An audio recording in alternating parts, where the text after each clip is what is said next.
Oke. Assalamualaikum warahmatullahi wabarakatuh. Ya, pada kesempatan kali ini ya, saya ingin membahas sedikit tentang penerapan hukum filsafat dalam pemecahan masalah. Ya.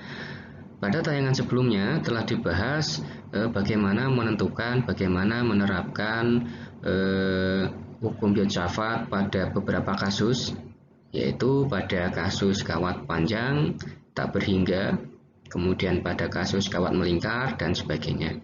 Nah, pada kali ini ya ingin dibahas contoh penerapan soal-soal yang terkait dengan hukum filsafat.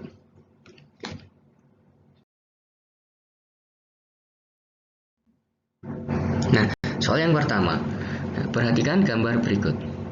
Nah, pertanyaannya adalah tentukan besar dan arah kuat medan magnet di titik A dan pengantar B. Masing-masing kuat arusnya sama, yaitu 2 ampere. Nah, kemudian di suatu titik di antara A dan B, ini ada titik P. Nah, titik P ini adalah titik yang akan kita tinjau, akan kita ukur atau akan kita hitung kuat medan karena aliran kawat berarus listrik. Oke, di mana kawat A ini jaraknya 2 meter ke P, kemudian kawat B 4 meter ke P. Nah, yang pertama, ya, andaikan kita melihat satu kawat ini saja, yang A, ya, dengan arus 2 ampere dan jaraknya 2 meter ke titik yang kita tinjau. Maka kita dapat menggunakan persamaan filsafat ya, yang telah kita buat ya, yang telah dibahas pada tayangan video sebelumnya, yaitu BA itu misalkan besar medan magnet ya titik P oleh karena kawat A, yaitu μ0I per 2 pi A. Ya. Nah, kemudian kita masukkan masing-masing ya, μ0 itu 4 pi kali 10 pangkat min 7, I-nya itu arusnya adalah 2 ampere. Ya, kemudian 2 pi A, A itu adalah jarak antara kawat ke titik yang kita tinjau, yaitu 2.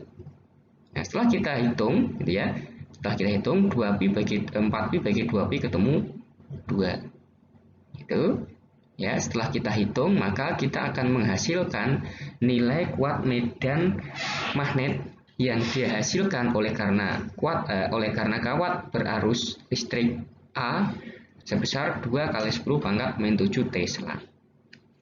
Nah, dengan menggunakan kaidah tangan kanan kita akan memperoleh arah medan magnet pada kondisi A ya, yaitu arahnya masuk bidang, artinya masuk bidang baca itu. Nah, kemudian yang kedua ya kasusnya sama, hanya saja di sini titiknya berlawanan arah ya. Kalau A itu titiknya dari kiri ke kanan ya, sedangkan kalau B itu mengukurnya dari kanan ke kiri, jadi kebalik, sehingga bisa dipastikan arah medannya nanti akan kebalik. Nah, cara mengerjakannya sama, yaitu dengan menggunakan hukum filsafat untuk kawat lurus. Ya, karena di sini tidak ditentukan berapa panjangnya, maka kita anggap kawat ini adalah kawat lurus yang sangat panjang. Gitu. Ya, persamaannya sama, μ0I per 2 pi A, ya. Hanya saja kita ganti jaraknya, kita ganti 4 meter. Itu menghasilkan 1 kali 10 pangkat min 7 Tesla. Ya, arahnya itu adalah keluar bidang. Nah, yang satu masuk, yang satu keluar.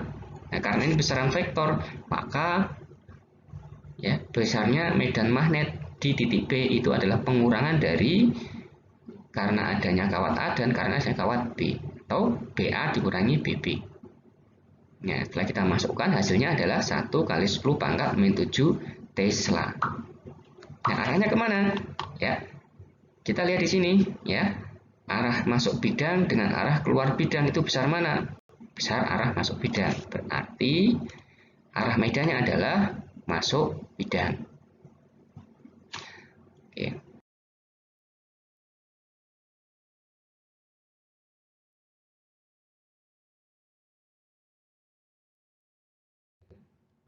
Perhatikan gambar berikut. Nah, ya. Di sini ada dua buah kawat, ya. Kawatnya coba yang pertama ya difokuskan bentuk lingkarannya, bahwa yang pertama ini bentuknya setengah lingkaran. Nah, yang kedua kawatnya adalah kawat lurus. Nah, dengan cara yang sama seperti kasus yang nomor 1, ya, maka kita bisa cari dengan cari satu-satu, cari kuat medannya satu-satu. Jadi titik B tadi adalah jaraknya 1 meter, itu 1 meter itu. Nah, kemudian arusnya 8 per pi ampere, ya. Nah, untuk kawat melingkar kita akan memperoleh ya besarnya kuat medan magnet hasil turunan dari hukum Biot-Savart μ0I per 2A, μ0I per 2A dikali dengan setengah. Kenapa setengah? Karena kawatnya ini membentuk setengah lingkaran, gitu.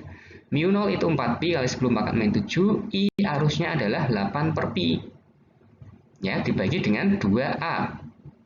A-nya adalah 1 meter, jarak antara kawat pengantar dengan titik yang kita tinjau, yaitu titik P, 1. Ya, kemudian dikali setengah. Maka hasilnya adalah 4pi kali 10 pangkat min 7 kali 8pi kali 8 per pi dibagi 2 kali 1 kali setengah. Hasilnya adalah 8 kali 10 pangkat min 7 Tesla. Ini adalah kawat yang pertama atau pengantar yang pertama. Nah, dengan menggunakan aturan tangan kanan, kaidah tangan kanan untuk menentukan arah medan magnet, bahwa diketahui bahwa arah medan magnet adalah masuk bidang baca. Itu. Nah, kemudian untuk yang kedua, anggap saja itu adalah kawat lurus, ya. Kawat lurus, kita kondisikan lurus, arusnya 2 ampere, jaraknya dari kawat ke titik P adalah 1 meter. Nah, dengan menggunakan hukum Biot-Savart untuk kawat lurus, kita dapatkan μ0I per 2pi-A. Ini kita masukkan masing-masing, 4pi kali 10 pangkat min 7 kali 2 bagi 2pi kali 1. Satunya dari jarak antara P ke kawat. Nah, kemudian kita hitung semuanya. Hasilnya adalah 4 kali 10 pangkat min 7 Tesla. Oke, ya. Nah, sama dengan kasus yang pertama, arahnya ini adalah keluar. Jadi arah arusnya ini sama-sama masuk. Ya, sama-sama masuk atau arahnya sama.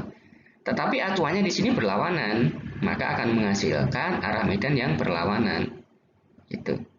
Nah, sehingga kita gabungkan ya, medan magnet di titik P itu adalah B1 kurang B2.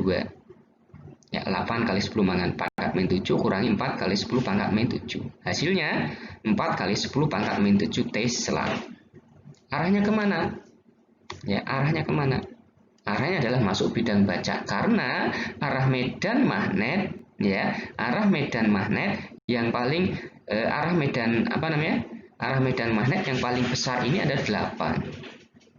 Yaitu yang masuk bidang baca ini lebih besar daripada yang keluar bidang baca, sehingga di sini ya hasil akhirnya adalah arah medannya masuk bidang. Oke, ya, gampang bukan? Gampang sekali, ya. Jadi dipahami, ya,